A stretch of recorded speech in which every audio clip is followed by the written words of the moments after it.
I am 78 years old, and what I am about to say is not meant for those who want a comforting story to nod along to and then forget.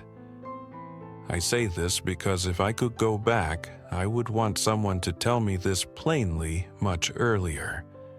I lived with my mother for nearly 40 years, under the same roof, in the same kitchen, sharing the same meals day after day.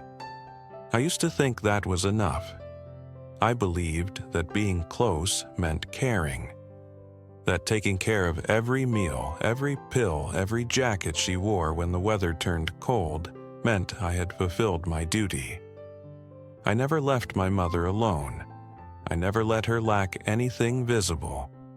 And for a long time, I truly believed that made me a good child. I am sitting in my mother's old kitchen right now. The wooden table is still there. The kettle she used is still in its usual place. Everything is so familiar that I could reach for it with my eyes closed. There is only one thing that is no longer here. My mother. And after she was gone, I realized there are questions that will never have answers. I never asked my mother if she was happy. I never asked if there was something she wanted to do but never dared to say out loud. I thought she was old, that peace and stability were enough. I thought that living close together every day meant there was no need to ask more. But now in this kitchen the silence is no longer peaceful. It is a void. And I find myself asking a very painful question. Is being close really the same as understanding each other? I was beside my mother for 40 years, but the more I look back, the less certain I am that I was truly with her. And that is something I have to face before I can go on and tell you what I once believed was enough. I used to think I was a good child, not because I did anything remarkable, but because I never did anything considered wrong. I stayed near my mother. I took care of meals every day. I took her to the doctor when needed. I did not let her live alone. In my mind back then, that was filial duty, not leaving, not arguing, not letting her lack anything. And because there were no major conflicts between us, I automatically believed the relationship was fine. We lived under the same roof for so many years that everything became routine.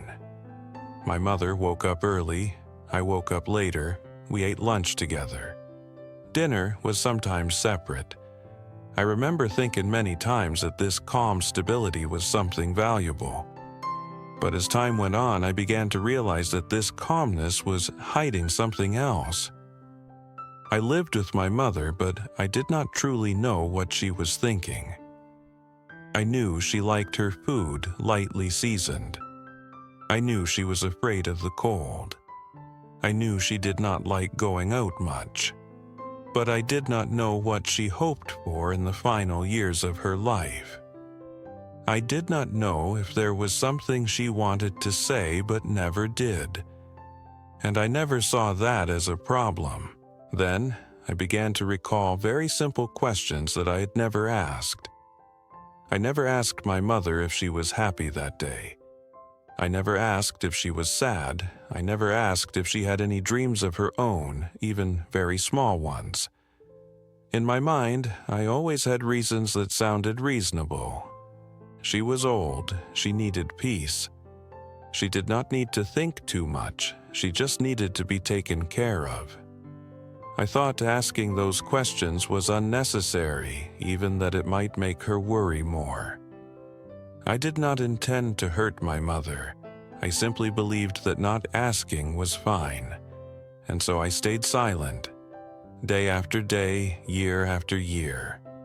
The questions that were never asked slowly disappeared from my mind as if they had never existed. And then that silence began to create something very strange. We still lived together, but we only spoke about what was necessary. What to eat today, whether to go to the market tomorrow, whether she had taken her medicine, that the weather was turning cold. Deeper conversations no longer appeared. My mother no longer talked about her past. She no longer spoke about what had once made her happy or sad, and I did not ask. There were no conflicts, no arguments, just a familiarity so deep it became invisible. We were like two people who knew each other's daily routines very well, but no longer touched each other's inner worlds. And the frightening thing is that I did not realize the relationship was changing. I thought everything was the same. I thought that silence was normal, until time began to close in. My mother fell ill, quietly, without warning. Everything happened faster than I expected. Days in the hospital, afternoons sitting by her bed watching her sleep. Only then did I begin to want to talk, to ask, to listen. But real conversations only appeared when it was already too late. She was tired. She no longer had the strength to tell stories. There were questions I had carried with me for many years, but by then I no longer had time to ask them. And then my mother passed away. After the funeral, as I sorted through her belongings, I found small notebooks. No one had ever mentioned them. Pages filled with very private thoughts. Things she liked. Things she had wanted to do but had never said out loud. I sat reading them in the old kitchen, the place where I thought I understood my mother so well. And for the first time in my life, I realized that my mother had an inner life I had never stepped into. I was very close to her, but I had stood outside.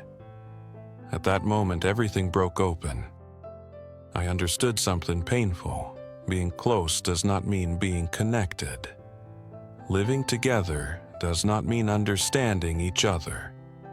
I was beside my mother for 40 years, but I was absent from the most important parts, and realizing that was the moment when there was no way back, only the choice to carry it with me and continue telling this story.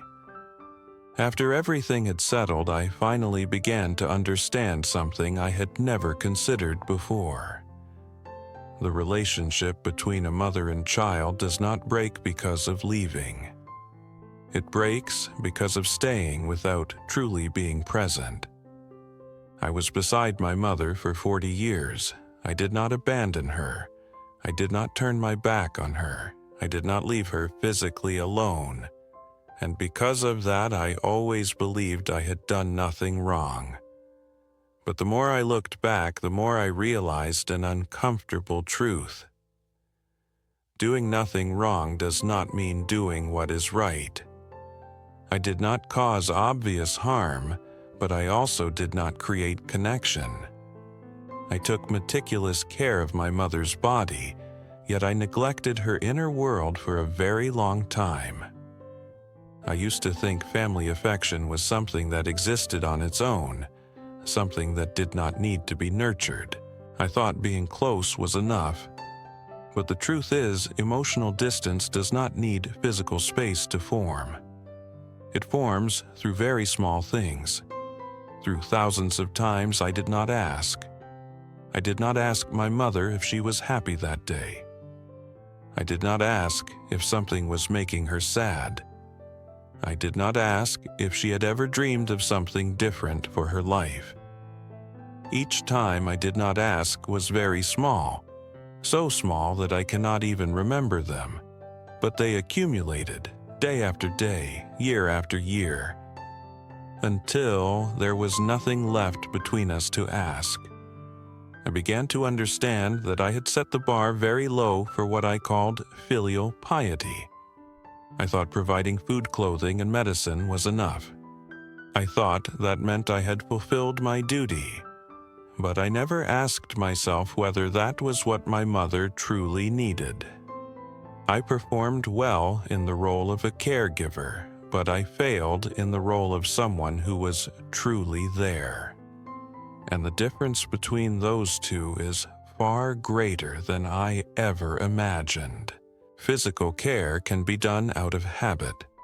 Emotional listening cannot. It requires real presence. It requires you to slow down, to ask, to accept answers you may not have been prepared to hear. I avoided that for many years without realizing it. I thought I was protecting my mother's peace, but in truth, I was choosing the easier path for myself. And when I found her small notebooks, everything became painfully clear.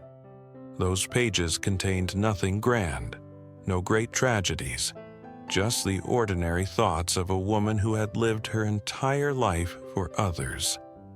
Very simple wishes. Questions she had never dared to ask me. That was when I fully saw the consequence of thousands of unasked questions before.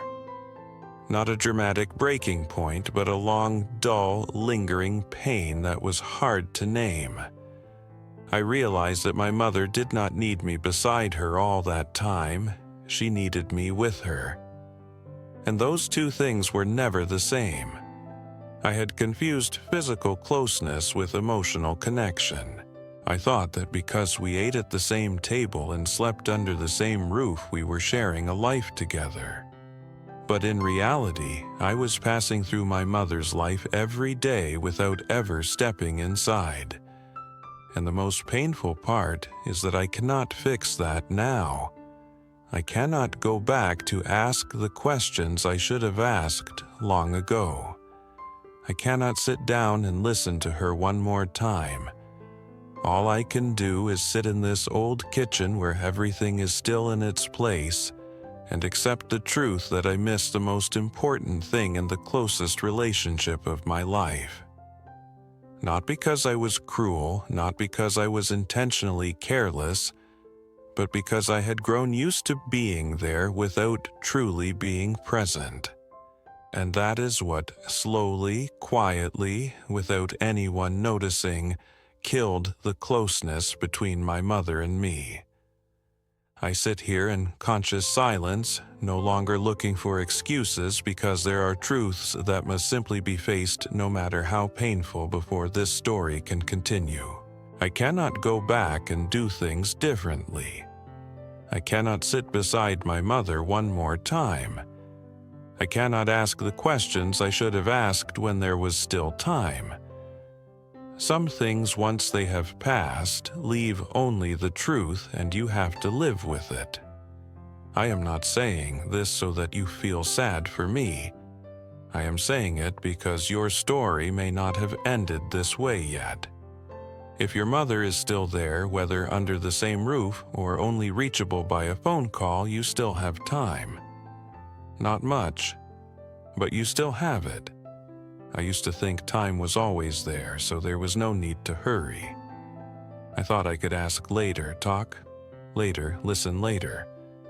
And then I realized that later does not always come. I do not know what your relationship with your mother is like. It may be very close. It may be distant.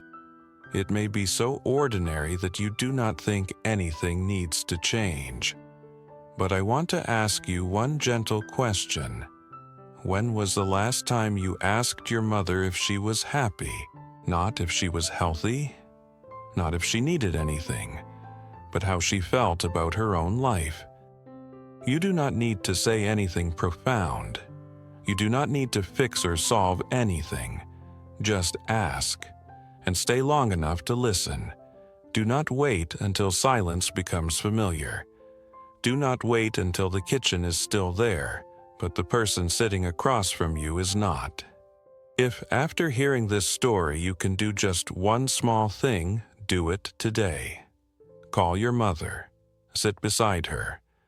Ask one honest question, and be with her in the way I did not manage to in time.